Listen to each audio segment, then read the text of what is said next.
Anitta volta ao trabalho após umas semanas de reflexão e leituras. No episódio de hoje, pousamos os livros, que passam a ser usados como suporte físico do monitor e da chávena de chá, e pomos mãos na massa para nos confrontarmos com o que significa ser empreendedora na prática. E surgem as dúvidas e as tomadas de decisão mais práticas e, com elas, a necessidade quase visceral de organização e planeamento. Por onde começar? Quais os passos a seguir? Que ferramentas podem facilitar o nosso trabalho? Já exausta, antes mesmo de pôr os pés fora da cama, a Anitta faz um curso intensivo de gestão do tempo e tarefas e projetos e da vida em geral. E suspira. Olá, Willy. Olá, Eliana. Também já estás a suspirar com a gestão do tempo? Já estou cansada só de ouvir esta descrição. Começo a identificar-me muito com a Anitta. Acontece-te mesmo? Sim, completamente. A Anitta é o meu alter ego, completamente. Aqui mais do que apropriado. Mais do que apropriado. Oi, Eliana, como é que tu organizas a tua rotina? Rotina... Eu gostava de dizer que tenho isso controlado, não é? E que tenho uma rotina estabelecida. Mas isso seria mentira. Não tenho. Não tenho, mas esforço-me imenso e faço e tento seguir os passos. Então, o que é que eu faço? Pelo menos tenho claros quais são os objetivos a cada semana e a cada mês, ok? Tenho um controlo dos projetos a nível de trabalho, do que vai acontecer a nível familiar, do que gostava de fazer a nível pessoal, portanto, tenho isso mais ou menos claro. E depois o que faço é, a cada semana faço um bocadinho de introspeção e sento-me então a escrever mesmo quais são as prioridades, o que é que tenho de fazer, quais são as tarefas, e isso vai-se transformando exatamente numa lista de tarefas. Eu neste momento não consigo trabalhar sem ter uma lista de tarefas, ou não consigo sair de casa sem ter a minha lista atualizada. E uso algumas, ao longo do tempo fui testando algumas ferramentas e neste momento estou muito contente com o Wunderlist, okay? Que uso todos os dias e onde vou criando as secções, dependendo do projeto, se é algum projeto de trabalho, se é um projeto da Nautilus, se é um projeto da Obvious, se é um projeto da Anitta, se é pessoal, se é de casa, se é família. Pronto, vou criando as minhas secções e depois sai a cada dia. Uma das primeiras coisas que faço de manhã é ir à lista e ver, ok, o que é que tenho de fazer hoje, ok? E depois integro isso com o meu calendário. Portanto, ajuda-me a manter esse sentimento de... pelo menos eu sei o que é que deveria estar a fazer, ok? Depois é diferente porque obviamente entra a parte da ambição e do otimismo e as listas são intermináveis e sempre muito mais longas e praticamente impossíveis de se concretizar num só dia, mas mas pelo menos está lá a ambição, não é? E vou dizer, não, é hoje que vou conseguir fazer estas tarefas todas, ok? Eu acho que as listas têm coisas que são um pouco venenosas. A saber, 2 pontos. Uma pessoa tanto põe na lista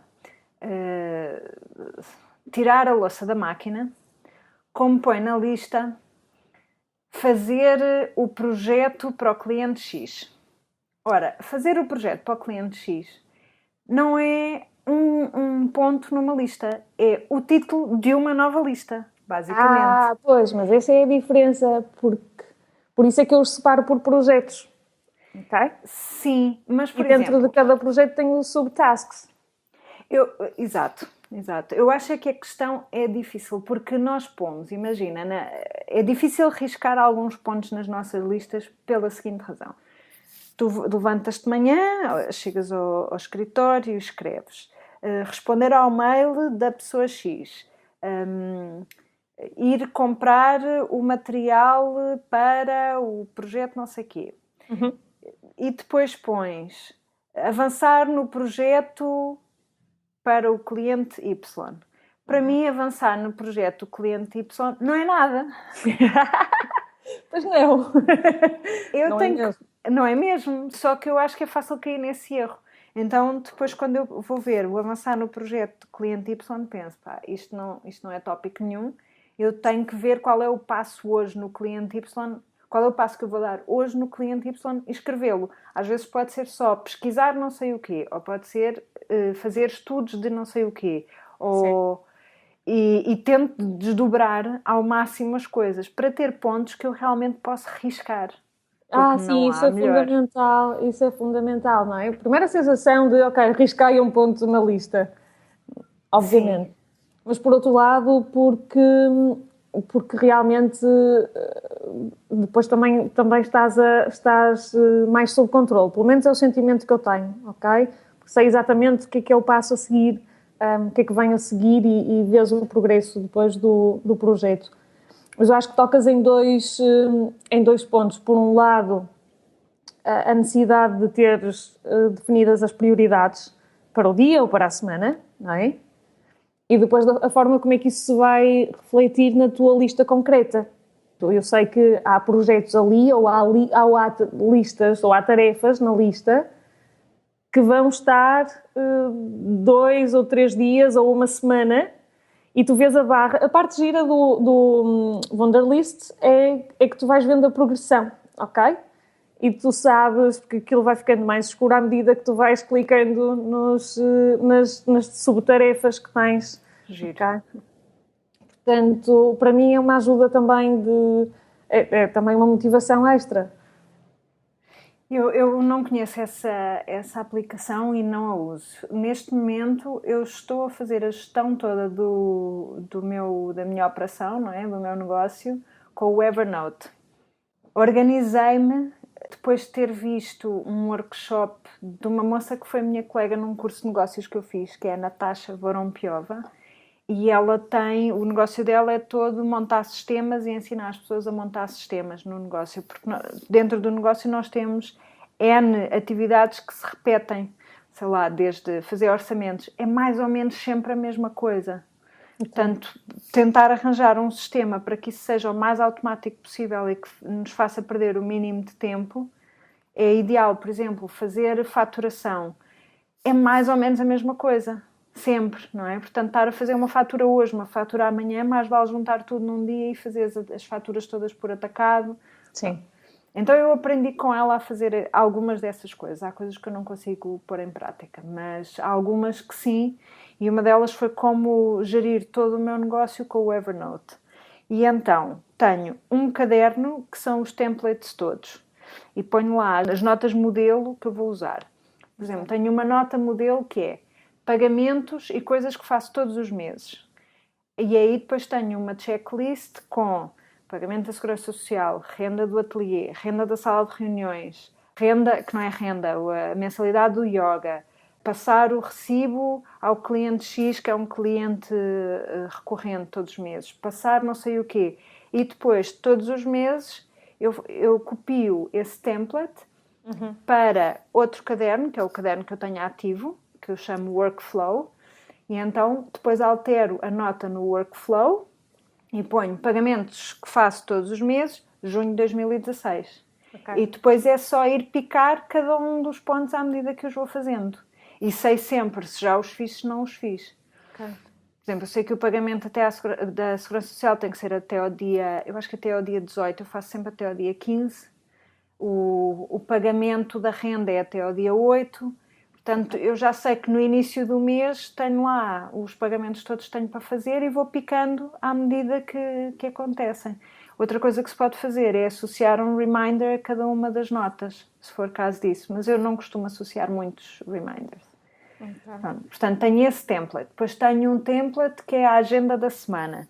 E eu determinei que à segunda-feira faço uma série de tarefas, à terça faço uma série de tarefas, à quarta, pronto. Portanto, pus isso tudo no template. Depois copio a nota para o caderno do workflow e aí aplico a semana em questão. Okay. E pronto, aquilo começa por top priority, identifico quais são os 2 ou 3 projetos que são prioridade para a semana e depois, durante a semana, vou fazendo as alterações que forem necessárias.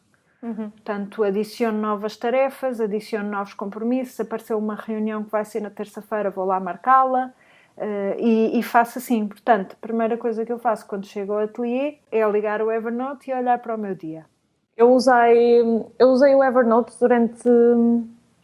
durante bastante tempo e continuo a usar para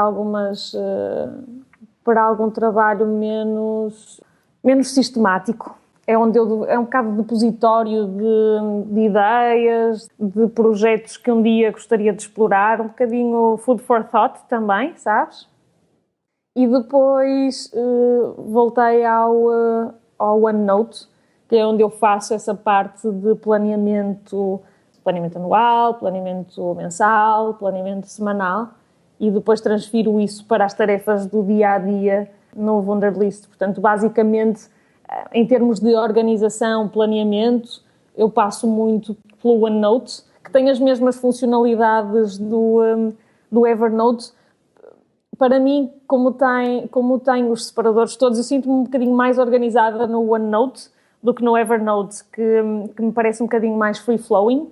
Mas depois também eu acho que depende das preferências pessoais, não é? Aí eu sou um bocadinho mais Microsoft do que Apple e portanto sinto-me mais à vontade com o OneNote, sinto-me mais organizada com o OneNote do que com o Evernote, por isso uso-os para fins diferentes, mas essa parte da organização vem mesmo no OneNote. Depois tenho os books para cada um dos projetos que estou a trabalhar, tenho a visão anual, ok? Os projetos que vou trabalhando, o que espero serem as receitas do ano, o que espero serem os custos ao longo do ano, vou atualizando também aí, mas acho que essencialmente é um bocadinho o substituto, percebes? É um ou outro, funcionam, acho que são ferramentas fabulosas para ajudar primeiro para agregar todo um plano e todo um conjunto de projetos, e depois para sistematizar. Portanto, eu acho que os dois são ferramentas fabulosas. Eu tenho alguma resistência em mudar de uma coisa para a outra. Também experimentei o Asana, mas aquilo começou-me lá a baralhar e de repente, quando percebi que podia fazer a gestão toda no Evernote, já pensei, ok, não quero mais uma interface e ter que me habituar a uma nova interface, vou usar esta. E realmente gosto do Evernote. Mas quer dizer, não acho que seja infalível, não acho que seja a solução para tudo. Gosto e não me apetece mudar porque sou comunista e me habituei, basicamente. E agora já visualizo a coisa naquele modelo, não é? Com os caderninhos. Sim. E com as notas que vão arrumadas dentro dos caderninhos. E, portanto, estar a mudar de paradigma e, em vez de serem caderninhos, ser outra coisa qualquer, se calhar já vou... É mais por comodismo, não havia problema nenhum. Isso acontecia imenso. Perder imenso tempo a experimentar ferramentas novas, e então a certa altura disse, não, vou ficar por aqui e tentar tirar o máximo proveito das ferramentas que estou a utilizar sem complicar demasiado, porque senão acabamos por perder também demasiado tempo no processo. Olha, outra com que eu trabalhei aqui há uns tempos foi com o Basecamp. Porque era um cliente meu que tinha Basecamp e, portanto, eu era uma das pessoas envolvidas no projeto. E gostei, só que o que eu senti é que às tantas tem tanta coisa, é uma ferramenta tão completa que tu não consegues usar as coisas todas. E para usar as ferramentas todas, passas mais tempo a usar as ferramentas do que a trabalhar naquilo que precisavas. Portanto, eu acho que o Basecamp é muito bom para projetos com muita gente, mas havendo um gestor de projeto que está em cima do acontecimento e que está sempre a atualizar o Basecamp. O Basecamp tem grandes vantagens, porque tem uma interface na web, não é? E depois tem também como se fosse um disco partilhado, portanto, tu podes carregar para lá os ficheiros atualizados e vais substituindo os que já estão obsoletos, e acho que isso é muito bom. Tens, por exemplo, o calendário, que é muito visual, com os milestones, essas coisas todas. Tudo muito visual. Só que, se não tiveres uma pessoa que esteja com a tarefa de ir atualizando o Basecamp, de ir limpando os ficheiros que são antigos, de ir atualizando as milestones, de ir fazendo essas coisas todas, de repente tens ali uma interface ultra completa, não complexa, ultra completa. Sim. Mas tu não consegues demasiado usar... exigente também, não é? Demasiado exigente. E, portanto, eu, de alguma forma, com o Evernote encontrei ali o equilíbrio entre já tenho a coisa mais ou menos sistematizada, não me dá muito trabalho organizar-me e a organização aparece-me já feita daquela forma. Sim. Tu, entretanto, foste fazendo a transição para a parte de gestão de projetos, não é? Porque... Mas a nossa vida é uma gestão de projetos. Se pensares bem... Sim, mas eu gosto de separar a parte a tarefa do dia a dia, não é? As tarefas que tu tens de fazer num dia da big picture depois. E aí eu uso as ferramentas. Eu acho que qualquer uma dessas ferramentas é fabulosa para teres uma ideia dos projetos, para ires desenvolvendo também os projetos, as diferentes partes dos projetos e assegurar que está tudo consolidado.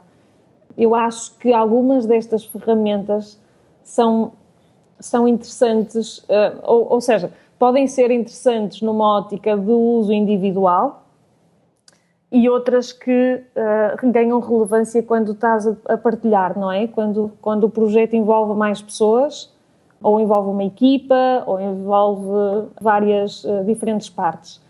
E aí eu acho que tanto o Evernote como o OneNote têm a possibilidade de partilhar, mas eu acho que depois há outras que ganham relevância, como é o caso do Trello, que usamos no Anita. Sim. Que eu acho que depois facilitam quando o trabalho é um trabalho mais colaborativo. Sim. E aí não permite, pelo menos eu acho que não entras na parte de desenvolvimento profundo dos projetos, não é? Porque não é a funcionalidade da ferramenta, mas tens um overview excelente e tem já uma série de ferramentas integradas. Tens o calendário, tens os to-dos, podes fazer as tuas checklists. Tens uma ideia de como é que o projeto está a progredir, como é que o trabalho está a progredir e é muito fácil de colaborar, é muito fácil de ver o contributo de qualquer pessoa que esteja envolvida com o projeto. Eu gostava de saber o que é que os nossos ouvintes acham, que ferramentas usam. Ainda usam a bela da listinha manual com lapinhos e o papel, ou já usam listas digitais? Que aplicações? Como é que se organizam também? Quando nós começámos a organizar a Anita, começámos com o Evernote, mas foi sol de pouca dura. Sim.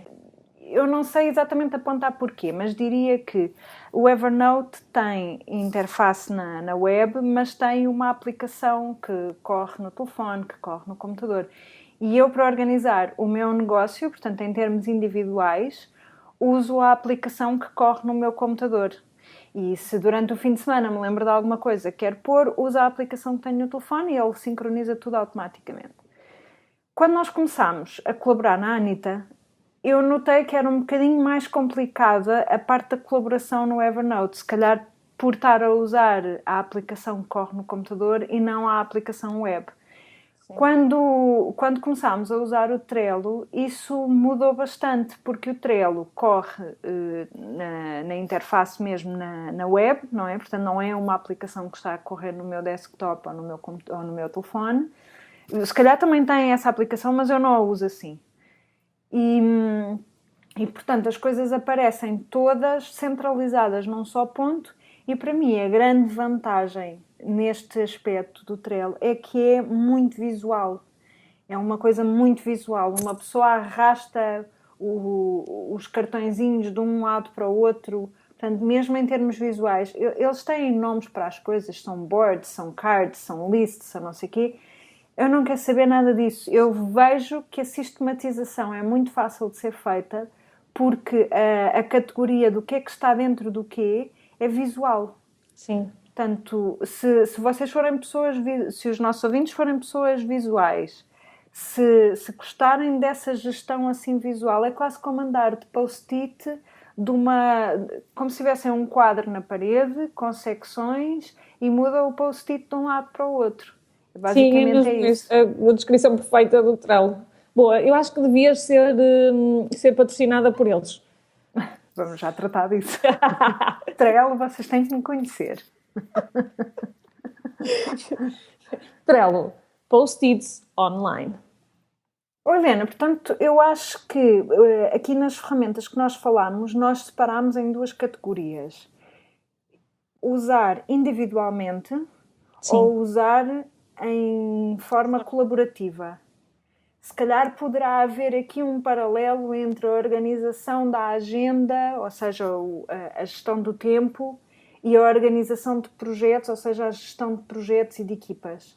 Se calhar pode haver esse paralelo, mas eu gosto desta diferença que nós arranjamos, desta categorização entre utilização individual e utilização colaborativa. Parece-me que é interessante. Eu, como utilização individual, elejo o Evernote e como colaborativa o Trello. Eu o OneNote para individual e a Wunderlist também, ok, em conjunto.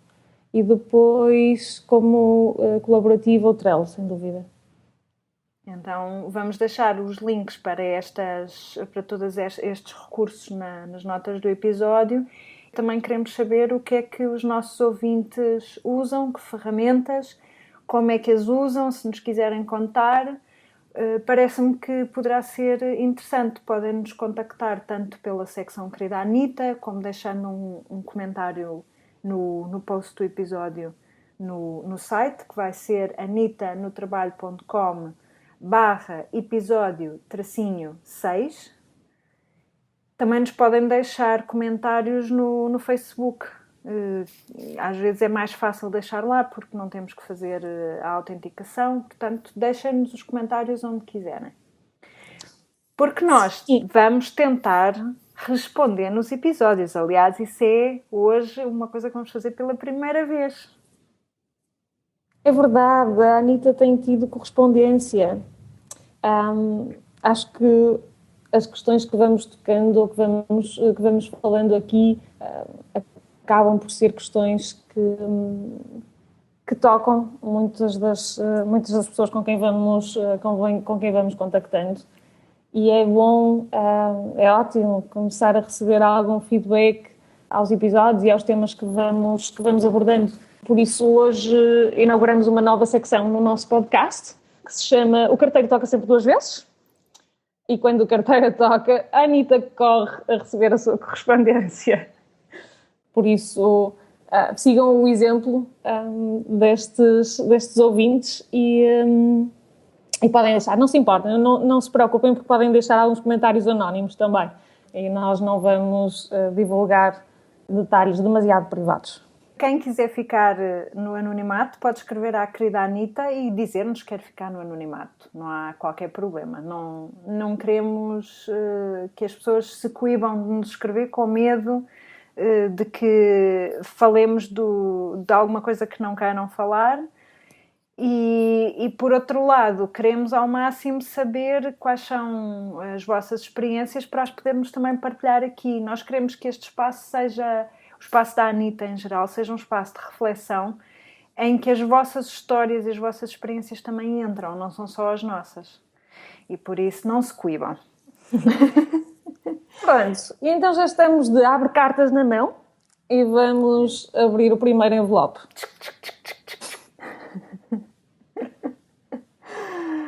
Vamos agora responder aqui à Bau. Queremos dizer à Bau que nós também já matámos muitas plantas no Plant Nanny. Ups! Por outro lado, houve umas que foram ressuscitadas esta semana. Portanto, essa é a vantagem. Não há definitivos no Plant Nanny. há sempre tempo de recomeçar. E beber mais água, meu Deus. A Margarida escreveu-nos num testemunho que nos tocou particularmente e sugeriu um tema ou tocou num tema que passou a ser uma sugestão para um dos próximos episódios. Por isso, Margarida, estamos a preparar um episódio sobre empreendedorismo em meios mais pequenos e não em grandes cidades, e por isso queremos contar com os seus comentários, com as suas ideias, e pedimos também aos nossos ouvintes, aos restantes ouvintes, que contribuam com os vossos testemunhos e se já passaram pelo mesmo, deixem os vossos comentários para ajudar-nos também a construir este próximo episódio. Eu vou abrir aqui um parênteses, porque acho uma graça, Eliana, tratares a Margarida de forma formal, porque é aquela coisa da língua portuguesa que às vezes é difícil, uma pessoa não sabe muito bem, mas a Margarida... vocês têm de ser amigas perfeitamente, só não só porque nunca se cruzaram. É verdade, se calhar até já nos cruzamos. Quer dizer, numa das últimas interações até ficamos de tomar um cafezinho quando a Margarida passasse pelo Porto, portanto... Então acho que se podem começar a tratar por tu, já. Pronto, Margarida, vou tomar a liberdade. Estou à tua espera para tomarmos um café. E também quero responder à Constança, que nos escreve da Nova Zelândia e que nos contou, entre várias outras reflexões que são super interessantes, contou-nos que no Parlamento neozelandês se pode tricotar desde que não se esteja a apresentar uma bill, que eu não sei se é um projeto de lei, se o que é. Bom, desde que não se esteja a botar faladura, como dizia a minha avó. E eu acho muito interessante isto. Também se vai ligar um bocadinho com a cena a temática do multitasking, não é? Quando é que tu consegues estar a tricotar e a falar ao mesmo tempo. Mas pronto, mas de qualquer forma, Constança, obrigada. Eu li aquele post todo e delirei mesmo.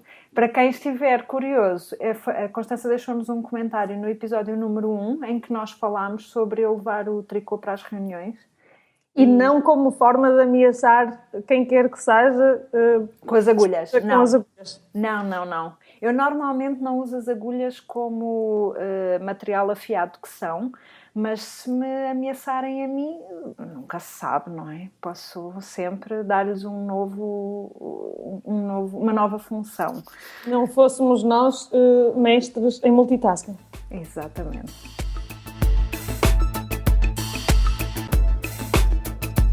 E pronto, mais um episódio do Anitta no Trabalho. A Anitta regressa ao trabalho daqui a 2 semanas com um ponto de situação nos seus projetos. Entretanto, e conhecendo as nossas qualidades e atributos como aspirantes à omnipresença, não se esqueçam que continuamos ligadas no anitanotrabalho.com, onde poderão conversar connosco através da secção Querida Anitta, ou então seguir os nossos posts, seguir e deixar comentários no Facebook/Anitta no Trabalho. Até daqui a 15 dias. Sim, até daqui a 15 dias. Tchau, Eliana. Tchau, Bom trabalho. Bom trabalho. Tchau a todos.